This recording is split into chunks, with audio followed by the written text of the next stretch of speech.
Hello and welcome to coverage of the TCGplayer MaxPoint Championship here in Indianapolis, and we are underway. Craig Wescoe playing against Kyle Russell, who is playing a Temur list that is actually kind of interesting. It looks a lot like Brian Kibler's, actually. Yes, yeah, 4 this might be Boomsader. the 4 Arab Yeah, Wilds. we've actually got 2 Temur lists in the feature match area right now as well. The other one looks like a little bit more of a rogue list with no Boonsaders, but the one that's on camera here has 4 Rattleclaw Mystic, 4 Air of the Wilds, 4 Boonsader, 3 Elvish Mystic, yes. The 3 Ashcloud Phoenix that Kibler had. Yeah. So 3 Creator's Claws as well. Kibler had 4. Oh, he had all 4? Yeah, okay. he had the full set. I believe. I could be wrong. 4 big Nux, yeah. So this is basically a version of Kibler's list. And Craig Wescoe, though, is on Boros Aggro. So red, white, aggressive. He's got tokens, he's got planeswalkers, he's got ways to get through damage off the back of burn spells. This looks really strong. Outside of the Eidolon and the Countless Battles, this looks very similar to the list Brad Nelson played at the Pro Tour. He played a red-white list. It was very aggressive. His creatures were Monastery, Swiftspear, Seeker of the Way, and Goblin Rabblemaster. And then you just burn them out with with Lightning Strikes, Stoke the Flames, stuff like that. Okay. And even in this format, like the combination of being able to Goblin Rabblemaster, make a token, and then tap that token to Stoke, that's still a thing. I'm just relieved that we have 2 60-card decks here in our feature match. And that hasn't been bugging you. Well, not as much as you playing 41 cards at the GP. Hey, man. Played my way to the top. Yeah, you did. Look at these mountains. These are some nice mountains. That's actually the correct mountain. That is definitely the P. Sully would be very pleased. Yeah, that's my favorite mountain. And Craig just didn't even hesitate to Magma Jet the Rattleclaw. I think I would definitely make the same play. Probably less powerful than just kill it on the spot. Yep, he gets the Scry 2 out of it as well, and of course not let the Rattleclaw Mystic untap and start casting scary things. We can see a Chandra, it looks like. Does he have Chandra in the main deck? He does. Craig does. Yes, we can see a Chandra, a Wingnate Rock, a Seeker of the Way, a Chain to the Rocks, and... Do you see a Chain to the Rocks? Not a super exciting turn, turn 3 here for Kyle Russell. He's got Air of the Wilds. He's basically played a Grizzly Bears at this point in the game. Yeah, I feel like Kyle would have been much happier. Yeah, and against Craig's deck, it's a Bears.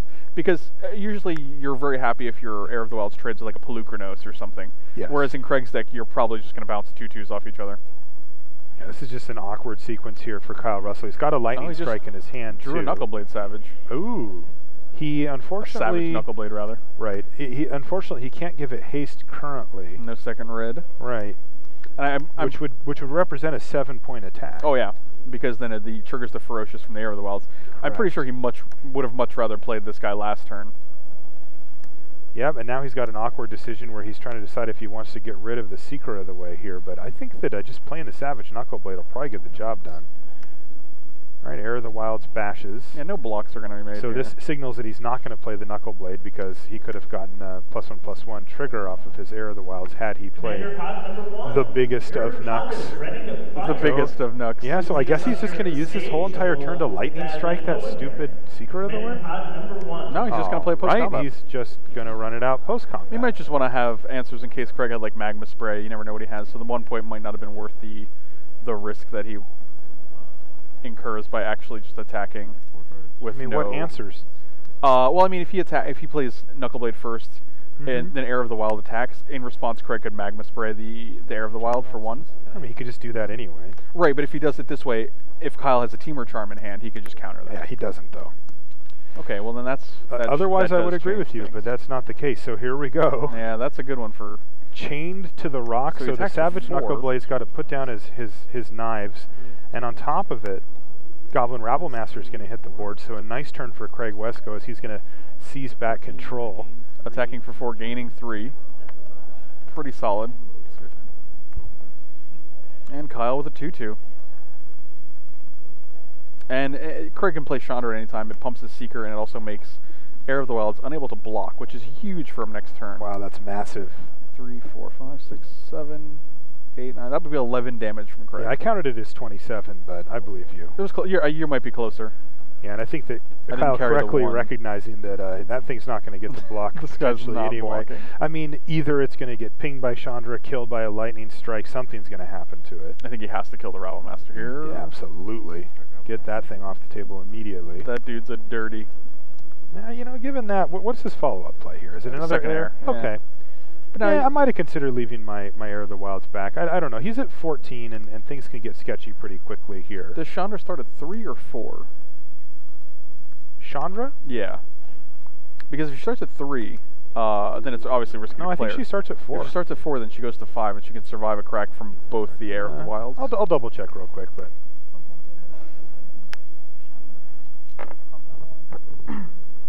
Chandra Pyromaster. Oh, Yeah, well, she Craig starts takes her at up 4. to 5, yeah, so she definitely starts at 4. No blocks, and Craig will attack for 4, putting Kyle down to 10. And even on the crackback, unless Kyle can produce a 4-power creature, then Chandra's going to survive this turn.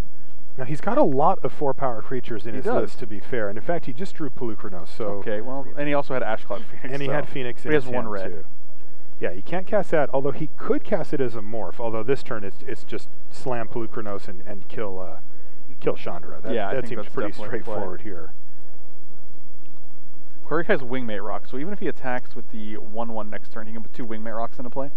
And that's pretty huge for Craig. Yep. I actually don't think Pelucranos is going to be able to deal with that. No, he's going to have to find another answer for that. If he can find a second red, then the Ashcloud Phoenix will do a decent job of it. But all right, they're both going to attack Chandra, and Chandra falls. So not too bad here. Kyle's working his way back up. There's, of all things, an Evolving Wilds. I was just going to say that. It's like, well, Craig didn't get any Arid Mesas in the format, so you might as well, you got to use what you got. Not a card you'd expect to see out of an aggressive deck, but this deck isn't. You know, there's a mono-red deck that's truly aggressive in this format, and this is one step away from that. And when we were playing, when we were testing this deck for the Pro Tour, like that's what one of the biggest selling points of it for Brad was that it could switch gears very well. Like you can play an aggro matchup, you can play a control deck, or you can play a mid-range deck. Like you can play all the different speeds of decks. You just have to learn how to shift gears with it. Yeah, it looks like Craig's opted for aggressive, if mid-range. I mean, it is running 4 Wingmate Rock, I think, right? Yeah, 4 of them. And so. What do you think the feeling is when you have a Pelucranos, your opponent has a 1/1 Goblin token, and they attack you with it? I think I know I'm going to see a Wingmate Rock. Yeah, it's just this like, it's this sick. You're like, oh, fantastic. I just snap that thing off. It's like, hey man, I got to fight. Oh wait, I know what's going on. He could be worried that it's going to get stoked. Oh, yeah, that's a legitimate concern. It is, but I think you allow that. Like, I think I would just take 1. I don't know. I mean, if your Pelucranos gets stoked, that's Craig Wescoe's entire turn, and you're left with 2 2/2s with Death Touch, and he's got a 2/2 that sometimes becomes a little bigger and gets lifelink. And that's 1 less burn spell going into your face. I'm just snapping it off. Yeah, that seems fine. Bring it on, Cupcake. That's right. I hope he said that. I hope he. I doubt he just did. Called Craig Cupcake. I don't think he would have. All right, so there's Wingmate Rock times 2 for Craig Wescoe, putting him firmly in the driver's seat here, as Pelucranos isn't going to be able to take those down anytime soon. 1, 2, yeah, he's got another few mana to go before that can happen. That was a Sarkon off the top. That's a pretty good draw. Oh, he still can't cast it though, can he? Yeah, the double red is really. It's double red's getting him. Do you cast the? Remember Rattleclaw Mystic? That was a good dude. Yeah. Remember that? Remember how quickly that guy died? Remember that one that was in the graveyard? It was almost instantaneous. Yes, Craig Wescoe reaping the benefits from that Magma Jet early in the game in a big way now. Do you think we just play the Ashcloud Phoenix face down here, or? So the question is, can he race? So if he uses Pelucranos to kill the Seeker of the Way, which he can do here.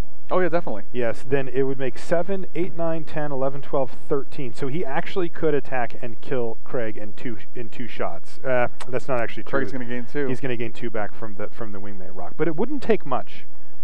And I think that probably is the play here. I think it's he's not going to race the Wingmate Rock otherwise. So what is he going to do? Just sit back? It's time to battle. You're not going to beat those guys in a straight up fight. No. So kill Seeker and ship the squad. The Pelucranos becomes a 7/7, so he can't even double block them profitably. I would, if it was a 6/6, I would definitely consider just double blocking and trading a Pelucranos for a bird. Oh, he's not going to attack with the other one. Which is interesting because like the only thing is like what a goblin token that protects against. Yeah, but that's not going to. Nah, you just jam with it. You go to 2 instead of 3. Yeah, you just get in there.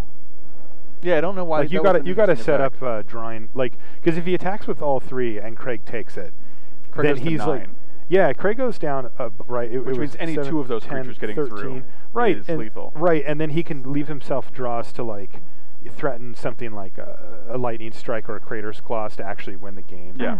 Where now, like, he might put you have to himself play in a your weird outs, position. right? Exactly. Whereas Craig just drew a I think the Stoke, game just ended, and right? that's 6 and 4. Yeah, that's more than 9, my friend. end of the road. Yep.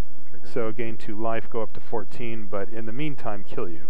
I like that Craig's writing it down. Like, Kyle's tapped out, you could just flash the Stoke and not write the life totals down. You got to do it right. I guess that's true. I do that too. It's a little awkward because you don't want to slow roll your opponent, but. All right, so Craig Wescoe finds the victory here in the first game. Yeah, that was Wingmate Rock. That's a heck of a card. And you said that before, Frank, and it really has come down to that card multiple times now. Like it's just going up and up. I can see the matches just ending with like that card comes down, and then people are like, "Well, I don't have an answer for 3/4s." Yeah. And Kyle has Disdainful Stroke in his deck. In his sideboard, he has 2, and I think that's one of the best answers to some of the bigger threats in this format. Like, it counters a lot of the cards you care about. It counters Elspeth, it counters Sorin, Sarkin, Siege Rhino, Wingmate Rock. Like, all these cards that are very hard to deal with on a 1-for-1 basis, it does that. Yeah. It's a great 2-mana counter spell. Craig has a Glare of Heresy, a bunch of 1-ofs as well. Suspension Field, Deflecting Palm, Devouring Light, Arc Lightning, Searing Blood, and Banishing Light. He also has 1 Perforos, 1 Brimaz. This is a very... So he's it's basically just a bunch of... Not pivoting much here, yeah. It's a more of the same type situation. Yeah, you'd expect him to bring in like the Banishing Light, the Suspension Field. Yes, definitely, because Kyle has a bunch of big creatures, and you don't want to actually burn away an Ash-Colored Phoenix. Yeah. Because then it's just Raw Lung Reanimator at that point. I think I'd bring in Devouring Light and Deflecting Palm. I would definitely bring in Deflecting Palm, because that's like Crater's Claws. 4 or 5 damage, Yeah. Actually, you take 8. That's actually huge, big game. That could just be huge. I mean, even just Deflecting Palming like an attack from Pelucranos or something can. That's 5 damage. Completely change the Ash-Colored Phoenix. That's 4 damage. I don't normally like those type of cards, but man, they really do punish these decks that go big. Like Kyle Russell's list here. Yeah. And it's funny because like Seeker of the Way, it's just such a it's just an elegant creature. You're just a 2/2 for 2. But then if you cast a spell, it's a 3/3 lifelinker for 2 mana. Like it's funny because we've had a lot of 3/3s for 2 in the past like few years. Like that's just a standard stat now, like 2/2 for 3 or 3/3 for 2. But Seeker of the Way is just the lifelink is so relevant. Plus, you'd never know if it's a 3/3. You never know if maybe it's a 4/4. Mm-hmm. Like the prowess ability on that card. It's just very well designed. All the parts are very relevant. And while we're waiting, if you guys want to throw up some cards on TCGplayer to sell, you can do that now. TCGplayer is one of the easiest ways to sell cards online. I sell with them myself, and you can add your items, throw them up, and you basically have your own storefront. So if you guys are looking to sell TCGplayer cards, get your cards sold on the largest gaming marketplace on the internet.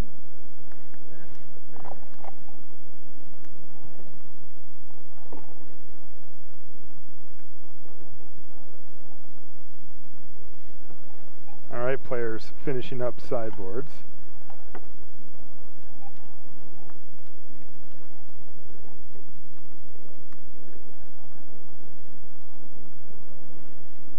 Alright, so yeah, it looks like they're still looking through their boards. What else does Kyle Russell have? 3 Hunt the Hunter, 2 Destructive Revelry, 2 Surrak Dragonclaw, 1 Stubborn Denial, 2 Magma Spray, which probably come in against Craig, 2 Stormbreath Dragon, 1 Sarkhan. So nothing fantastic against Craig. Like, you probably bring in Disdainful Stroke. Maybe it's 50-50 on that. Like, it counters Wingmate Routes, but Craig has so many cheap spells. Magma Spray is definite. It kills Seeker and it kills Rabblemaster and Monastery Swift Spear. So that's like one of the perfect removal spells for the aggressive decks. I think it matters a lot about how Kyle Russell views Craig Wescoe, the human being, and also the deck. The curve that he just saw there. Like, I think a lot of people automatically assume that Craig's going to play aggro, and he's playing a pretty assertive deck here. Yeah. But there's actually quite a few targets for Disdainful Stroke that really matter. I agree with that. Yeah. Yeah. And I wonder if maybe Kyle's going to say, oh, no, I know this guy, white weenie guy. Yeah, and the Disdainful Stroke's like, when you're able to counter a Wingmate Rock, like that's the difference between winning and losing a game. Yeah, it can absolutely steal a game. Also, even a card like stoke the flames or something. You know, yeah. A well-timed counter on one of those can really save you. And they're like, oh, you're at 4, here, let me stoke the flames you, and you're like, counter. Right. Oh, well, that was all I had. Yeah, and we've seen some haymakers here. I mean, especially if Kyle would have attacked with all 3 of his creatures that last turn, he drops, you know, he takes a huge 13 damage, right? Yeah, Craig would have went to 9. Yeah, that puts Craig from down 22. to 9. Yeah, it's just a massive hit, and you know, you only need 1 window. And then it forces Craig to have to block Pelucranos and 1 other creature. Right. Or no, I guess just Pelucranos, but you still have to block Pelucranos, which is a 7/7 at that point. Right. And then Craig takes 6 and goes to 1, so it's just like it's not. It doesn't put you in a great position. No, you know, and again, Craig. Lightning Strike, Creator's Claws are cards that Kyle has access to. Any burn spell, which Kyle has a ton of. Yeah. Or if he top decks Temur Charm, you know, you take care of one of Craig's blockers. Also, another thing is, since Craig had Seeker, Wingmate, Temur Charm makes them all unable to block because their power is 3 or less. So, Wingmate Rock, you can't hold that guy back. I kill you on the swing back. A lot of outs there for Kyle. Yeah, now, it turns definitely. out that Craig had the Stoke the Flame, so it made it a moot point. But you should still, I mean, you can't... Got to play for the win. Yeah, you got to play for the win. You can't play a little differently just because you just have to play to your outs.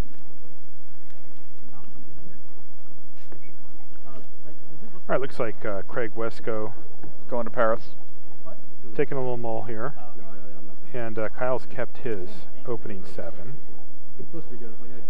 Every time I see someone shuffling this weekend, I feel like I'm extra vigilant. I'm watching for patterns.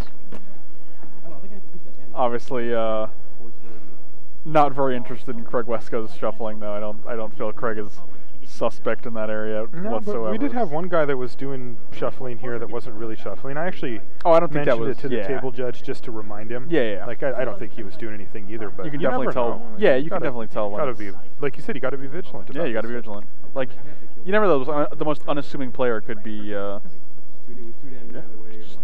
Could be up to some shady dealings. Just could be the savage. Just keep your eyes peeled, I would say.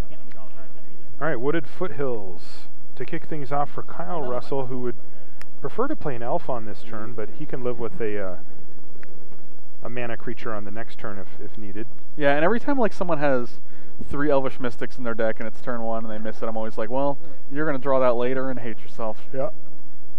Hit the old Stubborn Denial there. Turn 2 Heir of the Wilds. Not too bad. Yeah, that's fine. Puts a little pressure on there, but I feel like it's going to die to the Magma Spray in Craig's hand. Perhaps. Is it a jet or a spray? I couldn't see his hand. I think it's, you know, I'm not going to say. I have no idea. Okay. We will have to double check. I think I saw 1 though.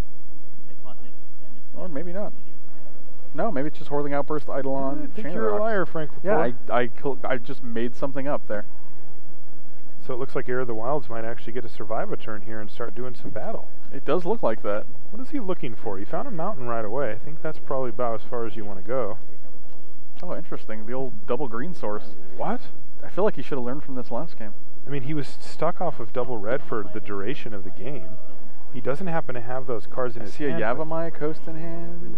Wow, that is weird. I don't see another red in his hand. Oh, I think he's got a... What's that last card? Confluence, Mana Confluence. But still, you want double red at some point. Right, and you have like triple green in that hand already. Now, he is going for Heir of the Wilds. He could have cast Rattleclaw Mystic, but he decided not to, because I think he figures that this is the way it's going to go.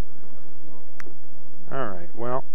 the other thing is that did have a removal spell. He would have had to take a point from the Yavimaya Coast if he searched for a mountain. So maybe he just didn't want to take 2 there, knowing Craig plays a lot of burn.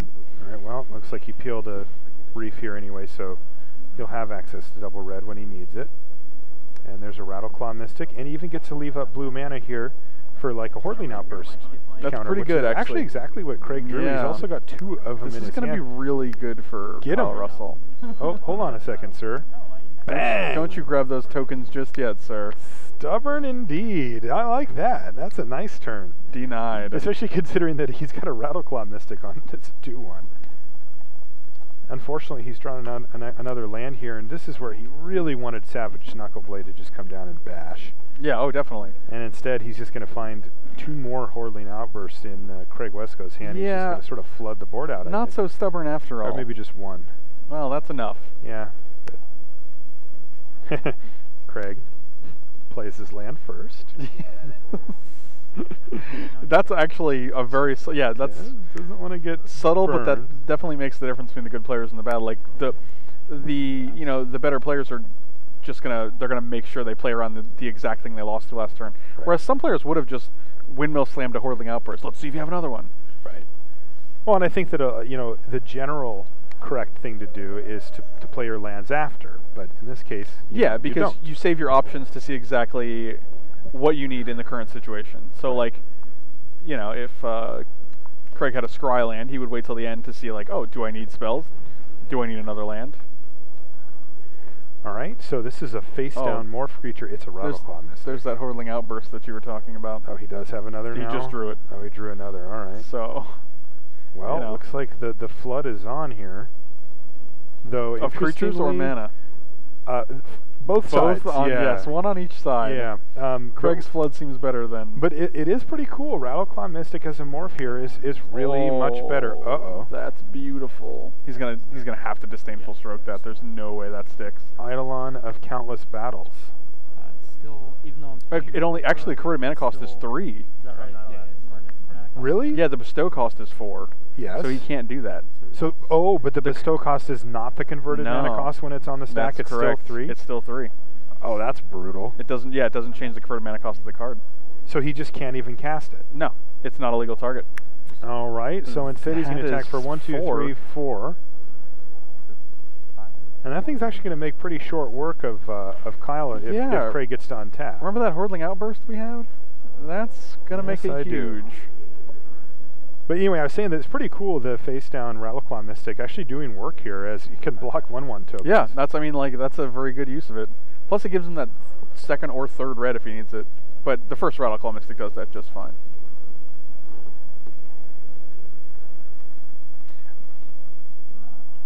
Marshall's oh, it's 5/5. Checking the word. Oh. So it doesn't Look at the bottom of the screen.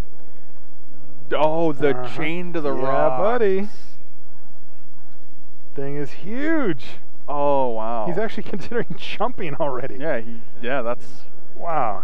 I guess he figures this thing's not getting in, and I'm not getting anything better out of it, so I'll save myself 5 damage. And there's another morph. Well, see, now you have to flip up the Rattleclaw Mystic in order to play your double red. You do. But that's okay, that's easy. That stops, I mean, like the morph is stopping the other Hordling I see what you're saying. Sure. So now it's just a 2/1. Well, he'll have a morph at the end of next turn anyway. nicely said. But Craig's Goblin is going to be like a 7/7. Go off here. Wow. I think it'll be an 8/8. Yeah. Eidolon and Goblin Hordling Outburst is just super good. I'm like a big fan of that interaction. Red, go down a little more. And play an Ash Cloud Phoenix, which looks like it has haste, but it doesn't. I said that. That's when I first said that. I was like, why doesn't this have haste? But then if you think about it, a 4-mana 4/1 with haste that comes back when it dies, that's real good. There's a Stoke the Flames off the top for Craig Douglas Wescoe. Yeah, he's also got looks like a Banishing Light and the Hordling Outburst. And he still has the Outburst. Can't cast both this turn. Well, he can play Outburst and then cast Stoke the Flames. He can do that. Come on up, get signed up. Man, also it's taking registration for booster when you do that, it's like the Stoke is free, or the Outburst is free. Oh, he's just gonna Banishing Light. He's just gonna Banishing Light, which is actually gonna make the Eidolon even bigger. No, that's an enchantment, not an aura, which is an interesting distinction. Yes. Yeah, there was a big thing because I was like, why doesn't this pump it? It's an oh, it's not an aura. Correct. Which is weird. But in comes the team. Craig fine with trading off a random Goblin token for one of the the Rattleclaw Mystic. This is looking real good for Craig here. And the thing is, like, now that Craig knows about Disdainful Stroke, he can just play around it. He doesn't have anything, and actually, he can just play around it because he has Stoke in hand, so he actually just doesn't have to cast Stoke. And the reason he knows it is because Kyle tried to cast it on a target he couldn't. Correct. He tried to counter the Eidolon of Countless Battles. And the Flood continues for him as well. He's got 2 lands and a known conditional counterspell in his hand. Things are not looking good. No bueno for Kyle Russell. No, sir. So let's see what the draw is here. He could that's another Eidolon. Ooh. That's what we call huge. Now, I think he's just going to lead with that. Yeah, he's 100%. Just going to lead with that. And now they're 6/6s. We've officially reached the limit of how high I can count. Kyle Russell's at 15. So they're like +6, right? So 6, 7, 14. That's actually 15 then, right? Oh, that would be exactsies. Yeah, because they're both. Remember, they count themselves as auras. 1, 2, 3, 4, 5, 6. Yeah, they both give +6, +6. That's You're dead, dude. That's what's known as real good. Yeah. And that's gonna do it, Craig Wescoe. That deck is sweet. Stomps him. Craig Wescoe with Lot of Idol of the synergies. Countless Battles.